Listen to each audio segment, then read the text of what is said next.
Apoiadores de Jair Bolsonaro participaram ontem de um ato na Avenida Paulista, no centro de São Paulo, convocado pelo ex-presidente. A manifestação pedia anistia aos envolvidos nos ataques de 8 de janeiro em Brasília.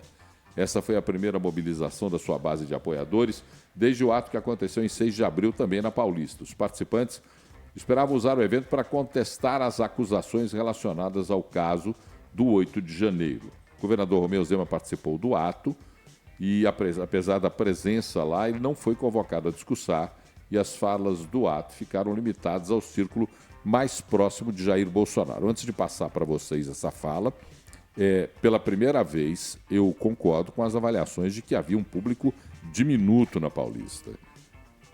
Nas outras vezes eu disse que estavam falseando o número de apoiadores de Jair Bolsonaro. Perdeu a força, né, Paulo? Dessa vez, as imagens todas trazem um público muito pequeno.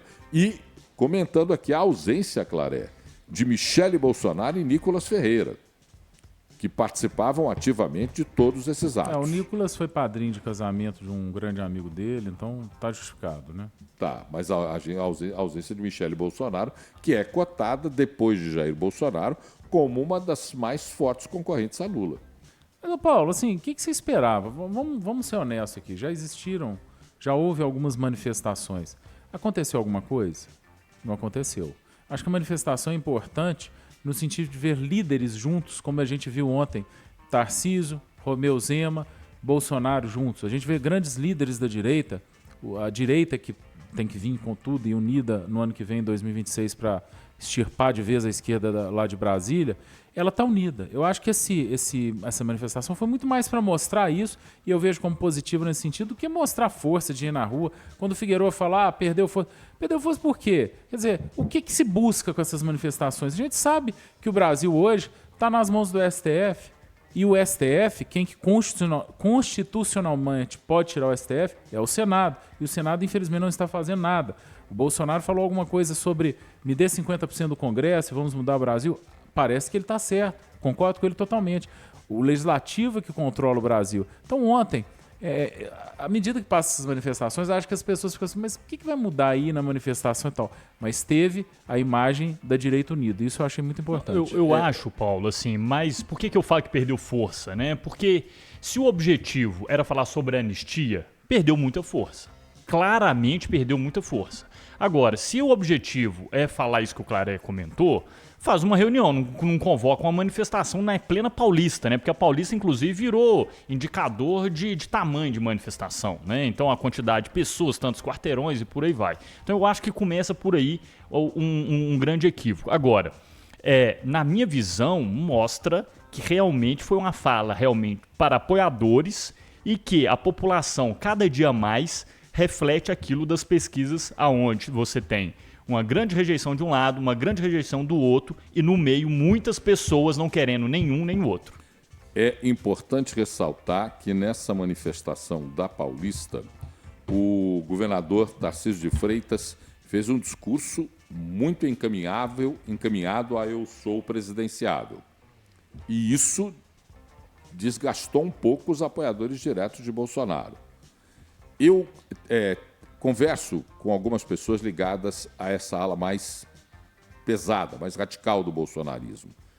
E eles não conseguem entender, e isso é uma coisa muito clara, não é só uma figura, não. Eles não conseguem entender outra hipótese a não ser Bolsonaro candidato em 2026. Qualquer outra manifestação, e a manifestação de Tarcísio ontem, incomodou demais a ala mais dura do bolsonarismo. Porque não querem. Eduardo Bolsonaro já tinha se incomodado quando o Tarcísio, em Nova York, fez um discurso para empresários. E ontem, outros próximos ao círculo de Bolsonaro se incomodaram com o discurso de Tarcísio com um perfil de presidenciável.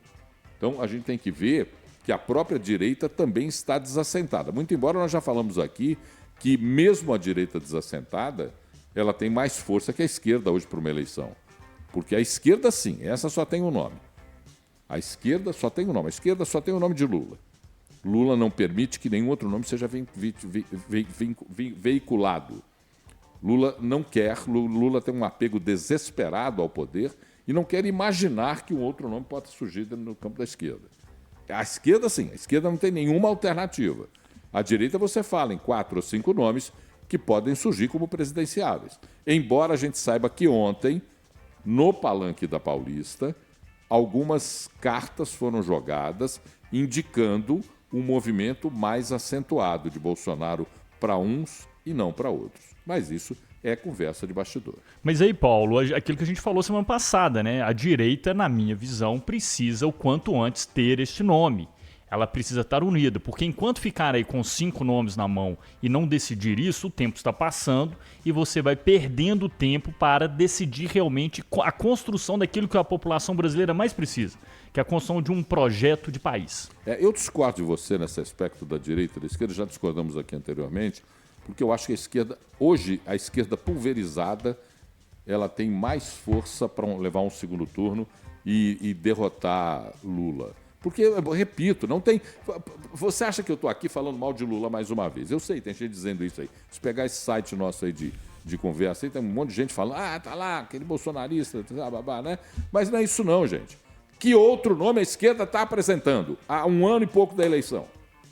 Não tem, né, Paulo? À direita você fala em Ratinho, em Tarcísio, em Zema, em Caiado, sabe, em Eduardo Bolsonaro, em Michele. Você fala um monte de nomes. A esquerda não tem nenhum nome, é só Lula, Lula, Lula, Lula. E Lula está derretendo. Nós vamos falar daqui a pouquinho sobre isso. Uma matéria do Economist, do The Economist. Lula está derretendo em imagem.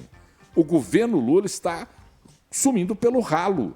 Mas você acha que a direita tem que ter mais de um nome, é isso? Eu acho que sim, porque vai a segundo turno mas até e um nome aí, fortalecido junto. Mas até aí, Paulo, ok, mas cadê esses nomes, né? Eu acho que assim, estão aí. Estão aí. Direita estão postos. Não, estão aí, mas não estão definidos. Eu falo assim, são as definições. Aí tem que esperar o período eleitoral. Não. Convenção político-partidária, ninguém Paulo, vai querer botar a Paulo, o cara. negócio é que o Figueiredo não quer se assumir. Ele não quer nome de direita, ele quer nome do centro, que é o que ele gosta. Não, o Paulo. É o centro, ele não gosta de direita. O claro ele ele tá insatisfeito com Zema, Tarcísio, Bolsonaro, ele quer alguém do centrinho lá, FHC, essas coisas. Não, eu estou Esse é o estilo dele. Eu estou insatisfeito pela ausência de definição. Nomes nós temos. O Caiado já colocou o nome dele pronto. Mas que nome você diria hoje que devem ser definidos? Porque a gente já sabe quais são. Exatamente. Então vamos começar a fazer o trabalho para caminhar sobre isso. Que nomes? Vamos lá. Agora tem que agora apertou. Agora apertou. Definidos como candidatos. Até agora só tem o Caiado. Qual outro? O governador Romeu Zema está falando que quer ser candidato e tal, mas está esperando apoio. Não, a pessoa tem que colocar o nome.